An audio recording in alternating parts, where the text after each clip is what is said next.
Bonjour à toutes et à tous, aujourd'hui on se retrouve pour The Green Knight, le Chevalier Vert, adapté du roman de chevalerie rédigé au XIVe siècle, Sir Gawain et le Chevalier Vert, une légende arthurienne. C'est un film sublime, c'est réalisé par David Lowery qui est un excellent réalisateur, qui a travaillé 2 fois avec Casey Affleck et Rooney Mara dans Les Amants du Texas ou plus récemment A Ghost Story, qui s'est occupé d'une des meilleures adaptations Disney live action, à savoir Peter et Elliot le Dragon, et qui s'occupera prochainement de Peter et Wendy, adaptation de Peter Pan en live action, avec Heather Anderson dans le rôle de Wendy, la fille de Mila Jovovich et de Paul W.S. Anderson. Voilà qui est David Lowery. Maintenant, au casting, on retrouve Dev Patel, l'acteur indien qui a été révélé dans Slumdog Millionnaire ou qu'on a pu voir dans Lyon plus récemment. Alicia Vikander à ses côtés, que je ne présente plus. Sean Harris dans le rôle du roi Arthur. Sean Harris qu'on a pu voir dans la série The Borgia ainsi que récemment dans les derniers Missions Impossibles.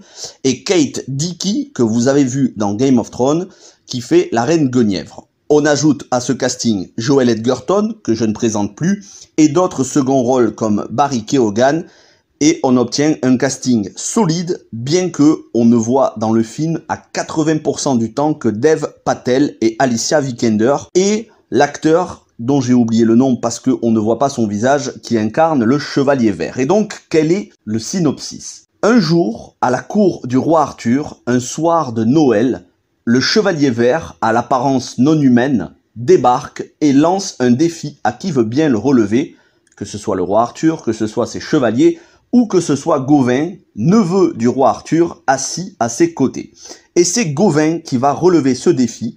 Le défi consiste à se battre, à le décapiter, et ensuite, 1 an après, revenir vers le Chevalier Vert pour subir le même sort. Si Gawain arrive à décapiter le Chevalier Vert, il sera décapité à son tour 1 an plus tard. Et s'il n'y arrive pas, il aura la vie sauve. Manque de chance pour Gawain, du premier coup, avec une force, il arrive à décapiter le Chevalier Vert.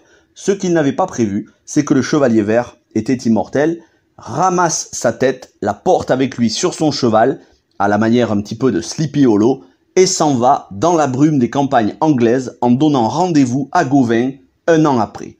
Et Gawain va avoir 1 an pour se préparer et trouver la bravoure nécessaire pour aller affronter son destin et rentrer dans la légende de Sir Gawain et le Chevalier Vert. Je ne vous dis pas comment se termine le film, c'est très fidèle au roman de chevalerie. J'ai pas forcément lu le roman, mais j'ai lu le résumé et dans les grandes lignes, c'est vraiment très fidèle.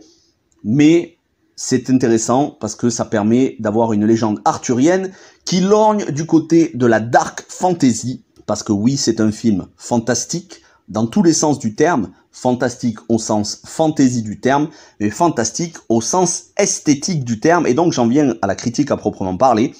Les paysages sont sublimes. On a cette brume dans les campagnes anglaises du Moyen-Âge, on a ces couleurs vertes, bleues, orangées, selon les saisons, on voit d'ailleurs les saisons défiler. On est vraiment sur une ambiance que ne renieraient pas les studios Blizzard, les studios de développement de jeux vidéo qui sont à l'origine de la série des Diablo ou des Warcraft.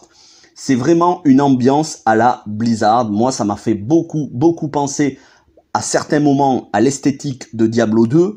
Et je pense que d'ailleurs David Lowery serait un réalisateur idéal pour adapter ce genre d'œuvre d'heroic fantasy, y compris un éventuel reboot de Warcraft, puisque Warcraft, le film, n'avait pas assez cartonné du goût des producteurs, bien qu'il était excellent, mais c'est un autre sujet. Je pense donc que David Lowery se prêterait très bien à réaliser de l'heroic fantasy sérieuse, parce que là, il n'y a pas une once d'humour dans le film, de l'heroic fantasy sérieuse au cinéma. Comme je vous disais, c'est un film esthétique. Les effets spéciaux sont extrêmement soignés, y compris dans l'apparence du Chevalier Vert. Les costumes, les décors, énormément de décors naturels, mais aussi des décors intérieurs. On est dans une ambiance moyenâgeuse, fantasmée, telle que moi je les adore. Une ambiance dark fantasy avec du mystère, parfois inquiétante. À plusieurs moments, j'ai trouvé ça inquiétant, mais en même temps très fascinant. C'est une œuvre esthétique avant tout, adaptée fidèlement, contemplative. On s'arrête plusieurs minutes sur des décors, bien souvent sans dialogue. D'ailleurs, ne cherchez pas trop de dialogue dans le film, il n'y en a pas énormément, il y en a quelques-uns, le strict nécessaire pour comprendre le scénario, mais il y a vraiment très peu de dialogue.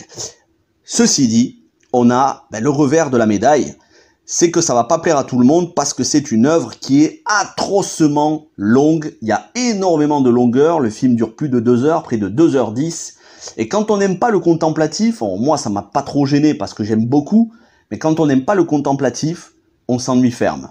Parce que je peux vous dire que parfois vous allez avoir un quart d'heure où il ne se passe absolument rien, mais à d'autres moments vous allez croiser des géants, vous allez croiser des apparitions fantomatiques dans la campagne anglaise de personnages qui sont très mystérieux, des énigmes, il y a beaucoup d'énigmes, mais encore une fois, c'est extrêmement contemplatif. On passe de très très longues minutes à observer, sans parole, sans dialogue, sans action. C'est un film d'ambiance et c'est un film esthétique. Moi, personnellement, je vous le recommande à 200%, au moins pour le coup d'œil. Si vous connaissiez pas la légende arthurienne, qui fait partie de la littérature anglaise, c'est au même titre que Beowulf ou d'autres romans de la littérature anglaise, c'est vraiment des œuvres qui comptent, vraiment.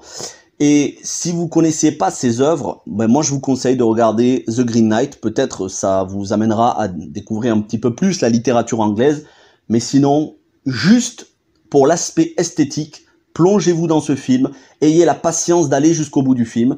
Après, si vous n'avez pas la patience parce que c'est pas le genre de film qui vous plaît, je peux comprendre totalement. Mais pour une fois qu'on a de l'heroic fantasy traité, ou plutôt de la dark fantasy traité avec sérieux par un réalisateur talentueux et un casting assez inspiré, je trouve que ça vaut le coup d'œil. Merci à tous d'avoir regardé cette vidéo. N'hésitez pas à me dire si vous avez envie de voir ce film. Je le répète, il y a énormément de longueur, c'est fait exprès, le réalisateur a pris son temps, ça n'est pas vraiment un défaut, c'est un parti pris, mais encore une fois, ça ne plaira pas à tout le monde, j'espère que ça vous plaira, n'hésitez donc pas à me dire si vous l'avez vu, si ça vous donne envie, et moi je vous retrouve très vite pour beaucoup d'autres critiques de films, de séries et plein d'autres choses. Merci à tous, portez-vous bien, et ciao tout le monde.